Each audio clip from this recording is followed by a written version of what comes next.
Os livros 1 e 2 de Samuel. São dois livros separados em nossas Bíblias modernas, mas essa divisão se deve simplesmente ao tamanho do pergaminho. Ele foi originalmente escrito como uma história coerente. Nesse vídeo, nós vamos abordar somente o livro 1 de Samuel. Depois que Israel foi resgatado da escravidão no Egito, eles fizeram um pacto com Deus no Monte Sinai e finalmente chegaram à Terra Prometida.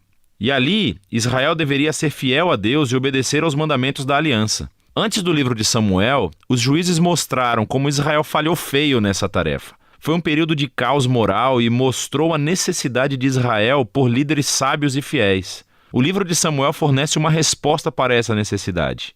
A história do livro de Samuel se concentra em 3 personagens principais: o profeta Samuel, de onde o livro recebe o nome, depois o rei Saul e depois disso o rei Davi.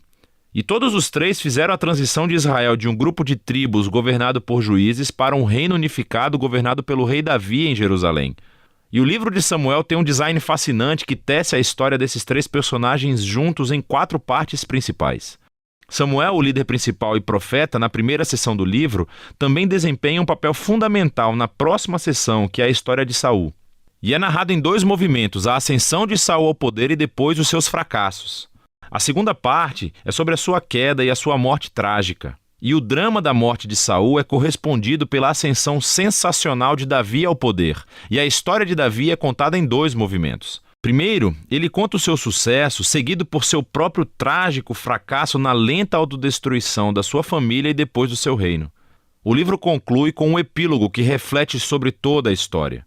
Então, vamos ver como isso tudo se desenrola. A primeira parte é um segmento do caos vivido no livro de Juízes. E somos apresentados a uma história tocante sobre uma mulher chamada Ana, que está triste porque nunca conseguiu ter filhos. E pela graça de Deus, ela finalmente tem um filho chamado Samuel. Em alegria, ela canta um poema incrível no capítulo 2. E o poema é sobre como Deus se opõe ao orgulhoso e exalta os humildes. Sobre como, apesar das tragédias e do mal humano, Deus está trabalhando os seus propósitos na história. E também sobre como Deus um dia erguerá um rei ungido para seu povo. Agora, o poema de Ana foi colocado aqui no início do livro para apresentar esses temas-chave que veremos ao longo da história, como na seguinte: Samuel cresce e se torna um grande profeta e líder para o povo de Israel, ao mesmo tempo em que os filisteus sobem ao poder como arqui-inimigos de Israel. E nessa batalha crucial, os israelitas se tornam arrogantes, e em vez de orarem e pedirem ajuda a Deus, eles usam a Arca da Aliança como um troféu mágico que lhes concederá automaticamente a vitória na batalha.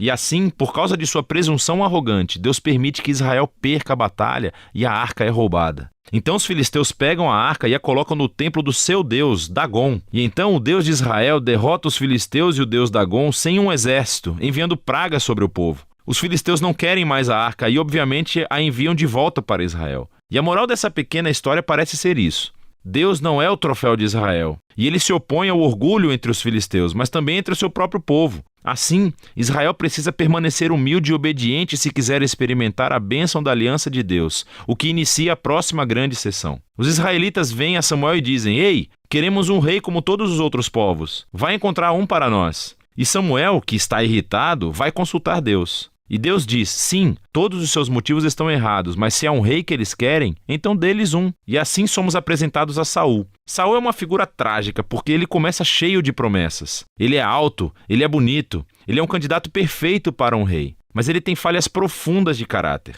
Ele é desonesto, ele não tem integridade. E ele parece ser incapaz de reconhecer os seus próprios erros, e essas falhas se tornam a sua queda. Ele vence algumas batalhas no começo, mas suas falhas são tão profundas que ele acaba se desqualificando ao desobedecer descaradamente às ordens de Deus. E assim, o velho Samuel confronta Saul e Israel. Ele havia avisado as pessoas que elas só se beneficiariam de um rei que fosse humilde e fiel a Deus. Caso contrário, os reis de Israel trarão a ruína. Então, ele informa a Saul que Deus erguerá um novo rei para substituí-lo. E assim começa a queda de Saul, à medida em que Deus, ao mesmo tempo, está trabalhando nos bastidores para erguer esse novo rei. É um pastorzinho insignificante, chamado Davi. Ele é o candidato menos provável para ser rei. Mas a famosa história de Davi e Golias mostra que a escolha de Deus por Davi não é baseada no status de sua família, mas simplesmente na sua confiança radical e humilde no Deus de Israel. E assim essa história incorpora todos os temas do poema de Ana. O orgulhoso Saul e Golias são humilhados, enquanto o humilde Davi é exaltado. A partir daqui, vemos Saul perder-se lentamente na loucura, enquanto Davi sobe ao poder.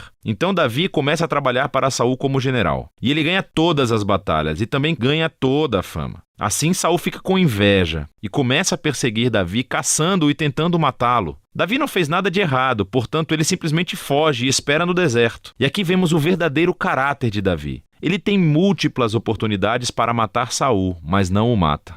Ele simplesmente confia que, apesar do mal de Saul, Deus erguerá um rei para o seu povo. O que é interessante também é que muitos dos poemas de Davi que você encontra no livro dos Salmos estão ligados a esse período da sua vida, e todos expressam a mesma atitude de confiança. E assim essa seção do livro termina, com Saul chegando a uma terrível morte depois de perder uma batalha com os filisteus. 1 Samuel conta algumas das histórias mais complicadas e bem contadas que você encontrará na Bíblia. E os personagens, Saul e Davi, são retratados de maneira muito realista. E o autor os apresenta como personagens de estudos para que você possa se encontrar neles. Então, na história de Saul vemos um aviso. É crucial que reflitamos sobre as nossas próprias falhas de caráter e como elas prejudicam a nós mesmos e às outras pessoas. Com a ajuda de Deus, precisamos nos humilhar e lidar com o nosso lado obscuro para que a história de Saul não se torne a nossa. Davi, por outro lado, é apresentado como um exemplo de paciência e confiança no tempo de Deus em nossas vidas. Então ele foge para o deserto, sendo perseguido por Saul. Davi tinha todos os motivos para pensar que Deus o abandonara, mas não é isso que ele pensa. Ou seja,